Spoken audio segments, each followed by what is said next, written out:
வணக்கம் கோயம்புத்தூர். நான் கோயம்புத்தூர் மாப்பிள்ள. நம்ம ஆனந்த கிருஷ்ணா ப்ரோக்காக நம்ம லாஸ்ட்டாக ஒரு வீடியோ போட்டிருந்தோம். அவங்க அம்மாக்காக ஸ்டில் அவங்க ஐசியூவில் தான் இருக்காங்க.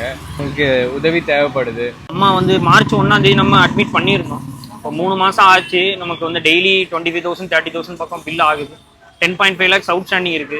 எங்களுக்கு ரொம்ப கஷ்டமா இருக்கு. டெய்லி அம்மாவை வந்து பார்த்து நாங்கள் ரொம்ப மனசளவில் நாங்கள் ரொம்ப இதாயிட்டோம். அப்பாவுக்கும் சரியான வேலை இல்லை, சம்பளம் இல்லை. யார்கிட்ட ஹெல்ப் கேட்கணும்னு எங்களுக்கு தெரியல. கொஞ்சம் தயவுசெய்து கொஞ்சம் உங்களால் எவ்வளோ பேருக்கு ஷேர் பண்ண முடியுமோ அவ்வளோ பேருக்கு ஷேர் பண்ணி உங்களால் முடிஞ்ச அமௌண்ட் வந்து நீங்கள் போட்டு விடுங்க. நினைச்சா ஒரு லைஃப்பை சேவ் பண்ணலாம் ப்ளீஸ். எனக்கு தங்கச்சியும் இருக்கிறாங்க. இப்போ தான் 10th முடிச்சிருக்கிறாங்க. அவங்கள பார்த்துக்கிறதுக்கும் ஆள் இல்லை. அவங்க வீட்டில் தனியாக இருக்கிறாங்க. அவங்கள பார்த்துக்கவும் முடியல. இங்கே நானும் எங்கள் அப்பாவும் தூக்கம் இல்லாமல் பார்த்துட்டு இருக்கிறோம். எங்கள் அப்பாவும் வயசாயிருக்கு, 56 வயசு ஆயிடுச்சு. அவருக்கும் சுகர் வியாதி இருக்கு. அவரும் டெய்லி மெடிசின் எடுத்துக்கிட்டு இருக்காரு. ஸோ இப்போ தான் காலேஜ் எல்லாம் முடிச்சு நான் வேலைக்கு போனேன். 9 months தான் ஆச்சு. நான் வேலைக்கே போகல. சம்பளம் எதுவும் இல்லை. எங்கள் அப்பாவுக்கும் வேலை இல்லை.